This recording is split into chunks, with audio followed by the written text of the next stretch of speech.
আসসালামু আলাইকুম আরহামতুল্লাহ।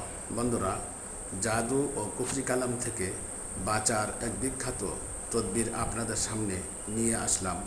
দয়া করে এই ভিডিওটি দেখুন যত্ন সহকারে, আর নেকির উদ্দেশ্যে বন্ধুদের কাছে শেয়ার করুন। বহুত গুরুত্বপূর্ণ ভিডিও। দেখে যেভাবে বলেছি ভিডিওর মাধ্যমে সেইভাবে দেখে আপনারা বুঝে ওইভাবে আমাল করুন। ইনশাআল্লাহ জাদু ও কুফরি কালাম থেকে নাজাত পাবেন। আর নেকের উদ্দেশ্যে বেশি বেশি শেয়ার করুন, বন্ধুদের কাছে বেশি বেশি শেয়ার করুন।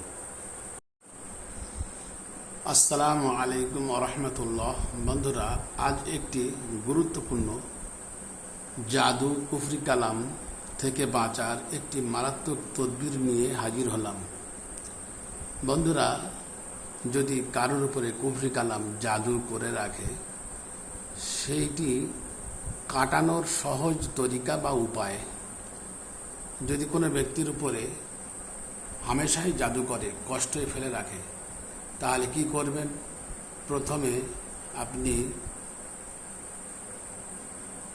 7টা মসজিদের পুকুর থেকে পানি নিয়ে আসবেন। পানি নিয়ে সেই পানির উপরে 5 বার ফালাক, 6 বার নাস পড়ে ফুঁক দেবেন। আর ওই পানিটা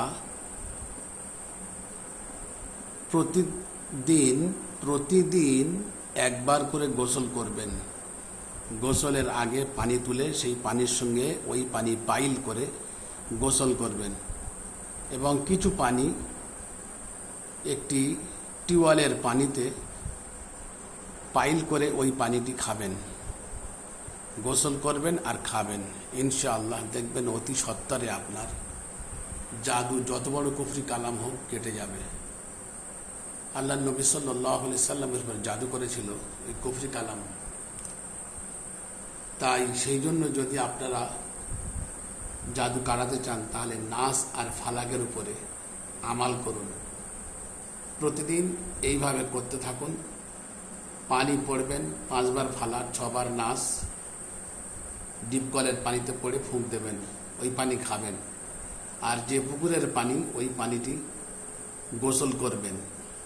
মসজিদের 7টি পুকুর থেকে 7 বোতল পানি নিয়ে এক জায়গায় অ্যাড করে সেই পানির উপরে ফুঁক দিয়ে সেটা গোসল করবেন প্রতিদিন 1 সপ্তাহ।